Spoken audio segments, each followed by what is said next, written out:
Can money solve everything? Don't you see how superficial a life of wealth and success ultimately is? No. Maybe. Welcome back, everybody.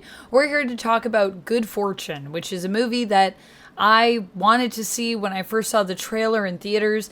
It hasn't received a ton of marketing. It is pretty small budget relative to a lot of the other movies we've seen come out in theaters recently. Tron Ares, I'm looking at you. It is believed that the budget for Good Fortune was around $30 million. So I don't know how much money they've had to promote it, but I feel like for me, the appeal was mainly the actors that are in it. It stars Seth Rogen as a goofy, well-meaning but ignorant tech bro billionaire or millionaire. And it also stars Aziz Ansari, who also wrote and directed the movie, who plays a character known as Arj, who's the main character, who basically works a ton of different jobs just to make ends meet and is still forced to live in his car. And it stars Keanu Reeves, who plays a very innocent and sweet guardian angel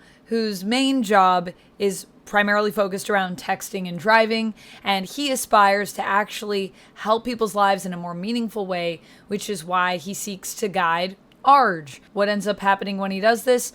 Arj and Jeff swap places, and hilarity ensues. And of course, the idea here being that Gabriel, the guardian angel played by Keanu Reeves, is hoping that swapping places with Arj and Jeff will allow Arj to realize all of the value he has in his life and that money, isn't everything. It's not all it's cracked up to be. And of course, the hilarious part of this movie is the question of, does money solve everything? And I like that this movie is not afraid to say, kind of, it solves a lot of problems. We're going to get more into what happens in the movie, so I'm going to preface this with kind of some spoilers. Spoiler warning, I'll say, but I'm going to really get into spoilers probably nearer to the end of my review, talking about the end of the film. So I'll try to save that for last. So, some spoilers here. Warning. Before we get into this, I also want to ask you guys, obviously Good Fortune is advertised as being a comedy. We've seen quite a few comedies sort of popping back up, and also a lot of horror, a lot of scary movies popping up as well. And how do you feel about the verses between those two? Are you more here for the comedy lately, or are you more here for the scary? Let me know in the comments below. I think my favorite thing about this movie is its approach to that question, can money solve our problems?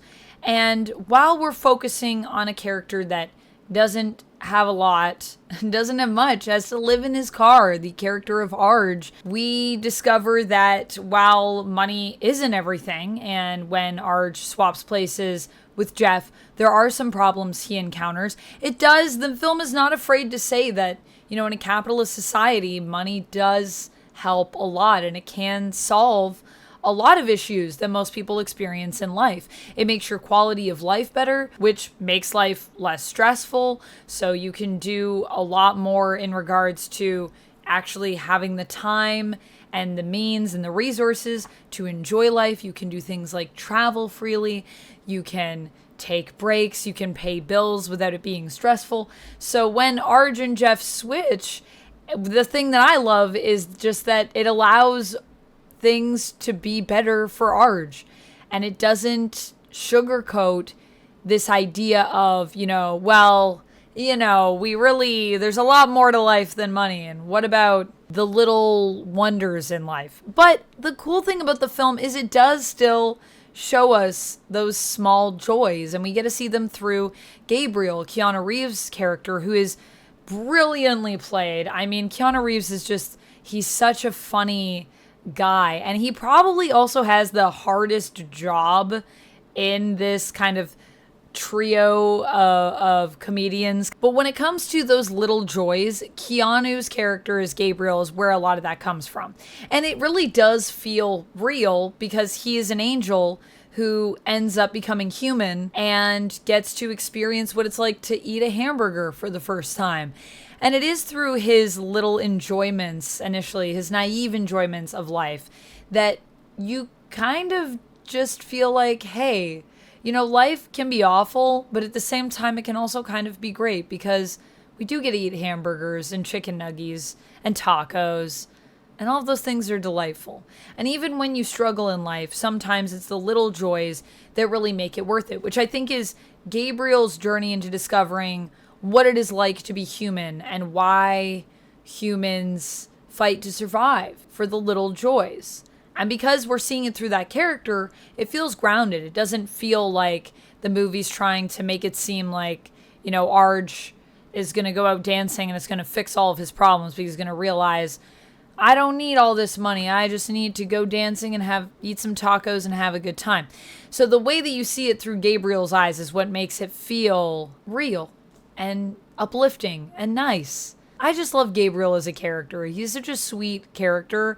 And I think in a movie where you're talking about some really dark aspects of the world that just exist and we don't have a ton of control over them, it is important to have something that's a little bit light. I mean, a lot of people have also been talking about this film as a comedy, and some people are saying like it's not funny at all. I was reading some other reviews on it, and I will say I actually found it to be really funny. I do think there are a lot of jokes that have some crazy buildup, but even just some of the chemistry between these performers brings a lot of joy, I think. I laughed. There were people in my theater literally laughing out loud, really loud.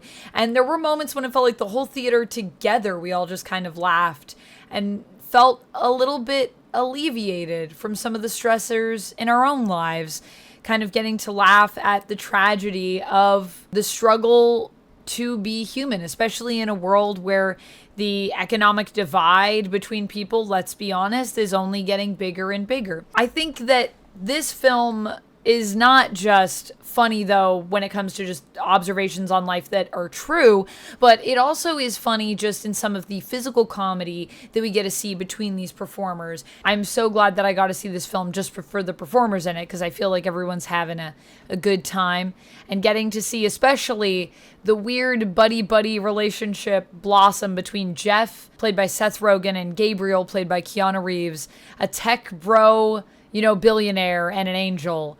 It's pretty fantastic, gotta say. And let's talk about some of the humor here that I think is more layered, because I think it is important to acknowledge that there are some jokes in here that there's a lot of work put into building them up. My favorite one, I think, has to be the one about the gun that Jeff keeps in his home. And at the beginning of the film, near the beginning of the film in the first act, when Arj meets Jeff and starts working for him as an assistant, Jeff shows him that in his home he has a gun. And he says, I have it because there have been a lot of break-ins in my neighborhood recently, and I did gun training, and so I got a gun to feel safe. And then what happens in the movie is that Jeff ends up breaking into his own house and decides he's going to try and steal his own watches, which right now are Arj's because their lives have been swapped by Gabriel, but technically they're Jeff's watches. So he's like, it's stealing, but it's not really stealing because they're my watches. And he figures if he sells those, that him and Gabriel will be set, they'll be okay, and they'll be able to figure things out because they just need some money just to get by. He is shot by Arj, who was told by Jeff in Act 1 that with his gun, he's been told, you shoot first and you ask questions later. And so that's Arj's approach because that's what Jeff taught him. And then Gabriel comes in, who was also at the party with Jeff. And what Arj says to him is, we need like an angel that deals with people being shot. And Gabriel says, oh, they work in another part of town, implying that, of course, there'd be no one in this area because it's the rich area where we don't have to deal with things like gun violence.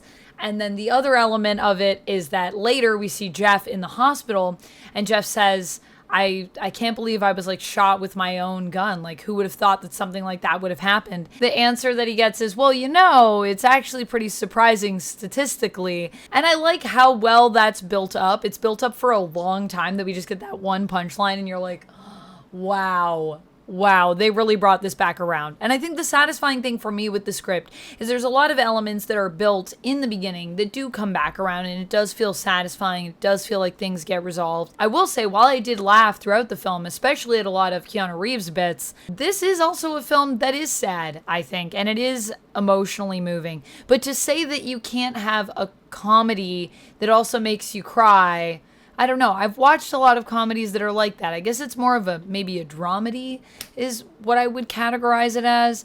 It reminds me of indie films that I have loved. Smaller budget, feel-good films, like things like Little Miss Sunshine. Although I think Little Miss Sunshine has a lot more quirk to it than Good Fortune does. But at the same time, I feel like they're similar in having this approach that at times feels really grounded, but also with these like kind of bigger than life, kind of outlandish circumstances. In this one, it's the circumstances, the fact that we're dealing with a celestial being who was an angel who is turned human after messing everything up.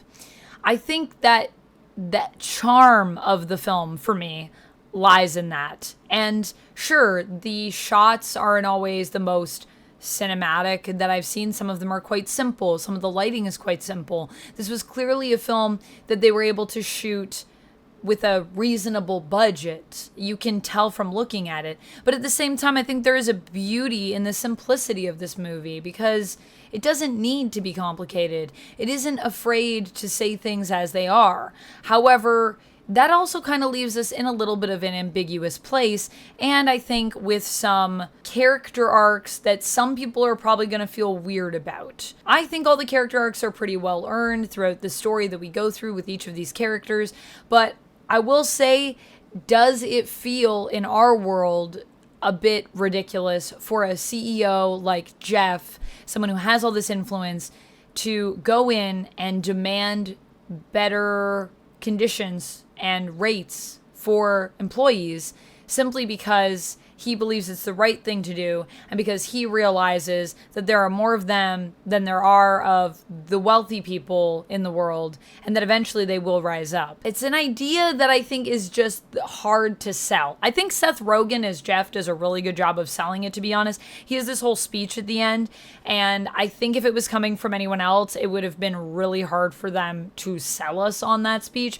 With Jeff, you believe that his turmoil is real. You believe that he's been through it and that he really has changed. And I mean, he's not that bad of a guy to start off. So the fact that just his eyes being open to this, sort of wiping away the ignorance that he's been hiding behind, and him realizing his impact on making other people's lives awful, it does make sense that he's the type of guy that he would want to change it. Now, is that realistic in 2025?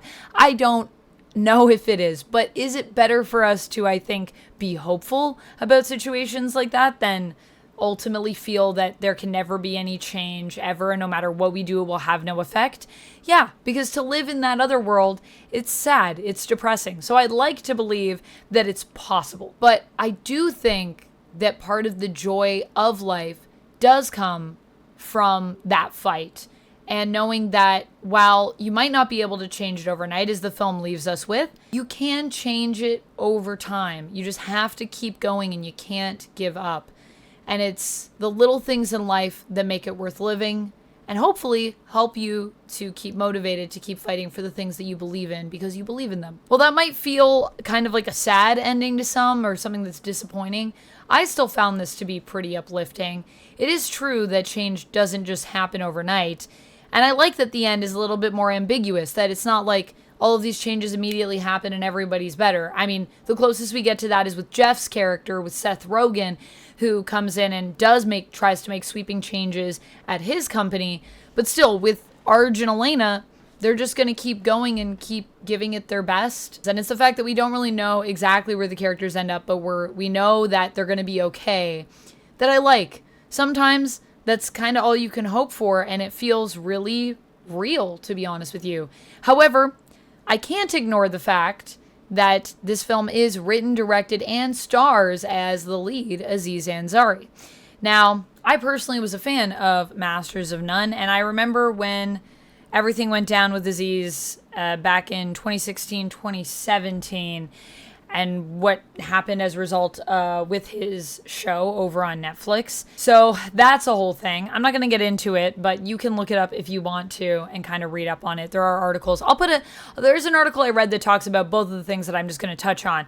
But Aziz Ansari is also a comedian that recently made some choices that makes the theme of this movie ring a little hollow. And so that is a bit disappointing to me, because although I like the film objectively, this is a movie that is very much Aziz Ansari's movie. I mean, he is so tied to it, so you can't really ignore that. And while I am the person that usually says I do my best to try to separate the art from the artist, it is challenging, and I feel like there are going to be different people that are going to have different reactions to some of his choices and then the themes of this film, because it feels like those things are in contradiction to one another. And you can look it up. Like I said, I'll put an article so you guys can read up on that. But that is something that I think we do have to reconcile, and you have to decide how that makes you feel about the movie. I do think, just in terms of the movie as is, it is worth a watch. I had a good time. I was entertained. I was uplifted.